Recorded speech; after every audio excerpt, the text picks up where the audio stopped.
Doctor ہما کس number 2۔ Doctor زمان اپنے اس مقصد پر اس نے پہلے دن سے ہی عمل کرنا شروع کر دیا۔ دھیرے دھیرے ہما کے ساتھی دوستی کرنے لگا۔ دونوں ڈاکٹرز میں بات چیت یا ہنسی مذاق ہونا کوئی بڑی بات نہیں تھی، کیونکہ ایک شفٹ میں وہ 2 ہی ڈاکٹرز ہوتے تھے اور باقی کا عملہ الگ ہوتا تھا۔ دونوں کے آفس اگرچہ الگ الگ تھے، مگر دونوں اکٹھے بھی بیٹھ سکتے تھے، اس پر کوئی پابندی نہیں تھی۔ جب ہما کی نائٹ ڈیوٹی ہوتی تو وہ بھی اپنی نائٹ ڈیوٹی ہی لگواتا۔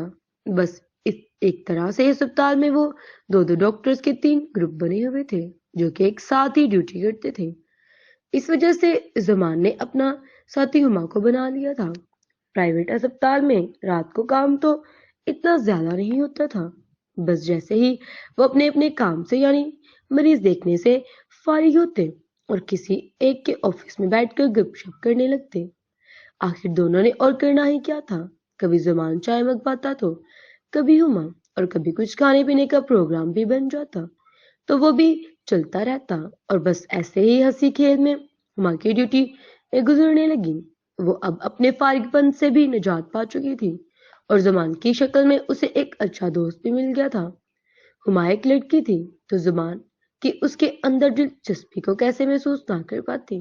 اسے بھی احساس ہونے لگا تھا کہ زمان اس کو پسند کرتا اور اس لیے وہ اس کے ارد گرد ہی منڈلاتا رہتا ہے۔ ویسے بھی عورت بھی تو آخر انسان ہی ہوتی ہے نا، جیسے مرد کا دل باہر نظر آنے والی کسی بھی خوبصورت لڑکی کو دیکھ کر مچل جاتا ہے، تو ایسے ہی عورت کا بھی کسی پرائے مرد کو دیکھ کر اس میں دلچسپی لینا کوئی بڑی یا بری بات تو نہیں نا، اور یہ اکثر ایسا ہوتا ہے۔ مگر مردوں کے برعکس عورتیں اپنی اس قسم کی پسند کو بڑے سلیقے سے اپنے دل میں چھپا جاتی ہیں۔ کچھ ایسا ہی حال ہما کی بھی تھا۔ اسے بھی زمان اچھا تو لگتا تھا، مگر وہ کوئی بھی قدم آگے بڑھانے سے ڈرتی یا جھجکتی تھی۔ ہما لباس کے معاملے میں فیشن کا کافی خیال رکھتی تھی، اور جب سے جاب پر آنے لگی تھی زمان کے ساتھ تو اور بھی زیادہ اپنے پہناوے کا خیال رکھتی تھی۔